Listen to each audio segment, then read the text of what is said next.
CCFm 1. This morning, Nico Kleynhans joins us in studio. He is a financial planner, has been for many, many years. So when it comes to mistakes in financial planning, that's what Nico's focusing on this morning. Good morning, Nico. Good morning. I drove past my favorite baboon troop the other day, and they were out hunting. And I was wondering how much planning baboons do around their day. Now, obviously, they need to go where the food is, but there's no ways they know how to store food. So if there's food, they eat. If there's no food, they don't eat.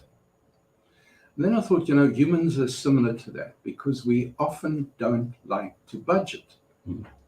And because we don't like to budget, it means we end up messing up because when we need, we don't have because we didn't budget. And I was thinking the other day of a particular family, and they take home 50,000 rand a month. So that's what they have in their pockets after they've paid the PAYE and they've given SARS the money that they've got to give. But when they then looked at what they do with the 50,000 every month, 20,000 goes to pay their debt. Oui. So in other words, they've only got 30,000 to live on as a family. So that, of course, is not really going to help. So I asked them, how do you decide which debt you're going to pay? And their answer was, well, they look at who makes the most noise, and they pay that person first. And I asked them, have you thought of paying the most expensive debt first, rather than the person who's making the most noise? No, they hadn't thought of that. Now, that's a mistake. You can't just settle the person who's making the most noise, because if one person is charging you 20% interest on your debt, and another one is charging you 5% interest, you shouldn't be paying the 5% first. You should be settling the 20%. Mistake number one is not having a budget and therefore not knowing how to settle and manage your debt. The second comment that I often get from people, and this is related to what we get taught by our parents, and they tend to teach us that all debt is bad. No, that's not true at all. It's not true that all debt is bad, because some debt you actually need to have simply to survive.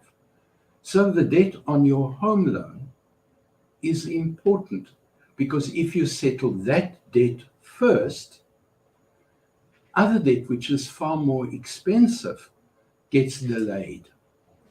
And also your home tends to become more valuable with time. So I wouldn't settle the home loan first. I would look at credit cards. I would look at the motor vehicle. I would look at luxury items. Those debts I would settle first, but I would not necessarily panic about a home loan, because if a home loan is costing you 8% and inflation is running at 7.5%, it's actually not an expensive debt at all. Credit cards are good for you, some people believe. No, that's not true at all. Absolutely not true at all. Now, I spend a fortune on credit cards, but I settle that credit card in full every single month. And that means at the end of the year, when I want to fly out of the country, I buy an economy class ticket. And with the points that I've built up with my credit card, I upgrade to business class. And so I use my credit card. I do not pay a cent on fees for that particular credit card. And I get the equivalent of 50,000, 60,000 rand gift when I'm flying. So there are times when a credit card is a good idea.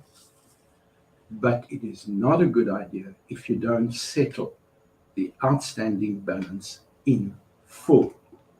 And in fact, if you don't settle that balance in full, the items that you are buying on your credit card is costing you between 14 and 24% more because you're paying interest on that particular credit card debt. Whenever an intern comes to me, I say to them, the first thing you've got to buy is your own property. And now I'm talking to somebody who's 22, 23 years old. Because that first property is going to be a low entry accommodation. In addition to that, you're going to get a first-time home buyer's benefit. It could be as much as 50,000 rand. So that if you're buying your first home, you're paying a fraction of the price. And because mommy and daddy love you, you're probably going to keep living with mommy and daddy anyway. So you can let out that particular property, get rental income, and use that rental income to pay off the home loan. So that over time, you now own a property. And when you're ready to move out, you sell that property, you've got a big deposit for a much better accommodation. So don't start off like so many other young interns are focusing on getting an expensive car. Rather look at property, because that will grow with time and it will give you some kind of benefit. I'm always fascinated, and this is my last point, that so many Christians are superstitious because they believe if they plan for death, it will cause death. And I don't know how you get to that point. The whole idea of looking at life cover, the purpose of life cover is to enable your family not to be impacted should you die. It gives the capital your family will need, capital that you will not be able to provide because you won't be able to work. So life cover should be seen as a necessary purchase. But then every now and then, and the other day somebody came to me, and she had life cover of 7 million rand. And I thought, okay, her family are going to be very happy if she passes away, because her total debt was 1 million. So she was buying enough life cover, not only to give her entire estate to her family without debt, but then to have 6 million rand surplus. And at her age, 6 million rand was costing her a lot of money.